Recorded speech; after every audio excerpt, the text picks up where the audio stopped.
मैं समय जम्मू के वेयर हाउस नेहरू मार्केट में हूं और यहां पर जो जेडीए के दशकों पुराने जो फ्लैट्स हैं, जहां पर अभी के समय में कई सारे सरकारी मुलाजिम उनके परिवार रहते हैं और वहीं कुछ माइग्रेंट भी रहते हैं। अब यहां पर ये बोर्ड लगा दिए गए हैं और बोर्ड लगाने का मकसद यही है बताने के लिए कि ये बिल्डिंग्स जो हैं वो अनसेफ़ हैं और यहाँ पर अगर कोई भी मिसहैप होता है तो उसको लेकर अथॉरिटीज़ जो है वो ज़िम्मेवार नहीं है। अगर बाकायदा से अगर बोर्ड की बात करेंगे तो इस पे यहाँ पे लिखा गया है कि ब्लॉक ए, बी और डी, और यहाँ पर ये भी लिखा गया है ओल्ड एंड न्यू बिल्डिंग, और साफ़ तौर पे जो क्वार्टर्स दिए गए हैं यहाँ पर, चाहे वो सरकारी मुलाजिम हो, इसका लेकर जिक्र किया गया है। और यहाँ पर ये भी कहा गया है कि अगर यहाँ पर कोई भी अनटूवर्ड मिसहैपनिंग होती है तो उसको लेकर जेडीए जो है वो जिम्मेवार नहीं है और अपने रिस्क पे यहाँ पर कोई रह सकता है। हालांकि जो डिपार्टमेंट्स हैं जिनके लोगों को यहाँ पर फ्लैट्स अलॉट किए गए हैं, वो लोगों के लिए स्टेट डिपार्टमेंट अब कहीं और फ्लैट्स जो है उनका इंतज़ाम कर रहा है। लेकिन बहुत सारे ऐसे भी परिवार हैं यहाँ पर जिनके कि पहले जो उनके परिवार के लोग थे वो सरकारी और नौकरी में थे, उसके बाद वो लोग यहाँ पे कुछ रहते हैं। लेकिन हाल फ़िलहाल में यहाँ की स्थिति ये है कि ये पूरा कॉम्प्लेक्स, अगर हम ये पूरे कॉम्प्लेक्स की बात करें नेहरू मार्केट की, ये बहुत जर्जर हालत में है।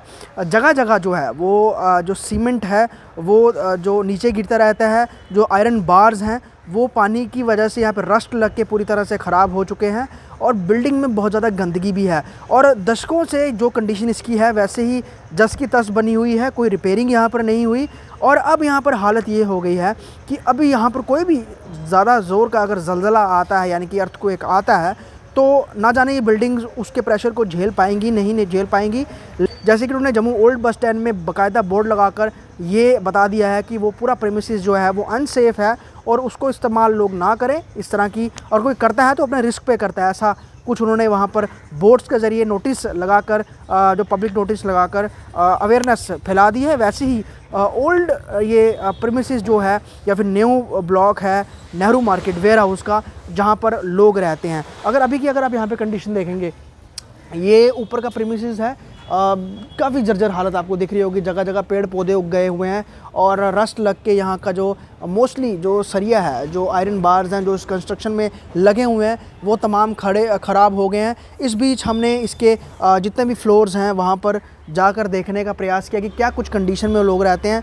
ज़्यादातर जो इस समय जो फ्लैट्स हैं उनमें ताले लगे हुए हैं, और क्योंकि सरकारी मुलाजिम है उसके अलावा कई सारे लोग जो हैं वो यहाँ पर रहते हैं महिला परिवारों के साथ, और वो लोग भी स्थिति में है कि अगर यहाँ पर कुछ भी इस तरह की अनटूवर्ड इंसिडेंट होता है तो उसका ज़िम्मेवार कौन होगा। लोगों की जान रिस्क में है और यहाँ पर इन फ्लैटों में दशकों से लोग रह रहे हैं और यूं ही ये लोग यहाँ पर अपना जो गुज़र बसर करते हैं। इस बीच स्टेट डिपार्टमेंट जिसने ज़्यादातर यहाँ पर सिविल सेक्रेटरीट के कर्मचारियों को फ्लैट्स दे रखे हैं, उन लोगों के भी नोटिस में ये बात आ गई है कि ये तमाम फ्लैट्स जो हैं वो अनसेफ़ हैं। और हमसे ऑफ द रिकॉर्ड कई सारे लोगों ने बात की, क्योंकि सरकारी मुलाजिम है, ऑन कैमरा बात करना वो नहीं उसके लिए वो मानते, तो ऑफ द रिकॉर्ड उन्होंने कहा है कि डिपार्टमेंट के नोटिस में ये चीज़ आ गई है कि यहाँ पर जो जितने भी मुलाजिम रह रहे हैं वो अनसेफ़ बिल्डिंग में रह रहे हैं, उनको लेकर आगे फर्दर प्रोसेस चल भी रहा है कि जल्द इन्हें यहाँ से हटा लिया जाएगा। लेकिन कुछ यहाँ पर ऐसे ही परिवार हैं जो कि माइग्रेंट फैमिलीज़ हैं और बहुत लंबे वक्त से रह रहे हैं, उनका कहाँ पर जाना तय किया जाएगा ये तो प्रशासन तय करेगा। लेकिन जेडीए ने यहाँ पर बोर्ड लगाकर ये डिक्लेयर कर दिया है कि ब्लॉक ए, बी और डी जो कि रेजिडेंशियल कॉम्प्लेक्सेस हैं, यहाँ पर फ्लैट्स हैं, उनको लोग खाली कर दें। इस बीच यहाँ पर कई सारे ग्राउंड फ्लोर पर ऐसी शॉप्स भी हैं जो कि जेडीए ने अलॉट कर रखी हैं। यहाँ पर अलग अलग लोग जो है व्यवसाय करते हैं। फ्रंट अगर हम रो ले लें, वहाँ पर बड़े सारे मर्चेंट्स हैं, उनकी दुकानें हैं। हालांकि उनको अभी इस बोर्ड में उनका जिक्र नहीं किया गया है, लेकिन वो भी अनसेफ बिल्डिंग्स में ही रह रहे हैं, इस कॉम्प्लेक्स में रह रहे हैं। इस चीज़ का उनको इल्म है, लेकिन वो इस चीज़ को लेकर ज़्यादा कंसर्न नहीं दिखते हैं कि ये बिल्डिंग अनसेफ है, उसके बावजूद यहाँ पर अपना व्यवसाय कर रहे हैं। और अगर ऐसा कोई इंसिडेंट हो जाता है तो उसका ज़िम्मेवार प्रशासन तो नहीं होगा, ऐसे प्रशासन ने कह दिया है। और रिस्क फैक्टर में, रिस्क जोन में वो लोग जो हैं वो काम करने में लगे हुए हैं। लेकिन ज़्यादा ख़तरा यहाँ पे परिवार जो हैं वो रह रहे उनको है। बाकायदा ये पूरे कॉम्प्लेक्स अगर आप देखेंगे, उसके अलावा कई सारे यहाँ पर आपको नीचे लोग दिख जाएंगे काम करते हुए। नोटरी जो हैं वो यहाँ पर हैं, अगर किसी ने दस्तावेज़ को डॉक्यूमेंट्स बनाने हो वो लोग यहाँ पे बैठे होते हैं। उसके अलावा बड़े सारे परिवार, कई बुज़ुर्ग लोग भी यहाँ पे रहते हैं।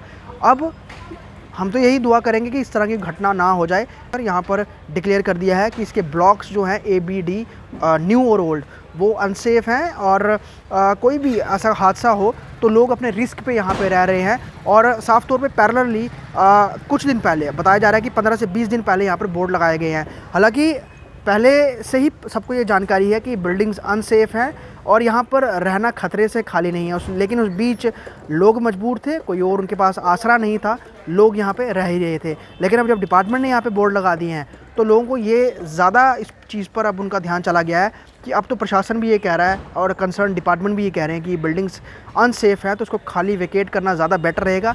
लेकिन बड़े सारे लोग जो स्टेट डिपार्टमेंट या फिर सरकारी मुलाजिम हैं उनके लिए तो ऑप्शन है, उनके लिए तो व्यवस्था सरकार कर देगी। लेकिन जो बाकी माइग्रेंट्स यहाँ पर कुछ रहते हैं बड़े लंबे वक्त से और गरीब परिवार हैं, उनका क्या आसरा होगा, वो लोग उस चीज़ में बहुत ज़्यादा कंफ्यूज्ड हैं।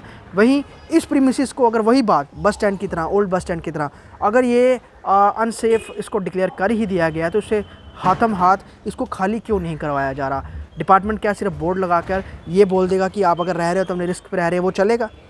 इसको लेकर प्रश्न भी उठते हैं और यकीनन ये सवाल भी उठता है कि क्या सिर्फ ये कुछ करने से क्या यहाँ के लोग जो यहाँ पे अभी भी रह रहे हैं वो कितने सेफ़ हैं और क्या उनकी लाइफ इम्पोर्टेंस रखती है एडमिनिस्ट्रेशन के लिए?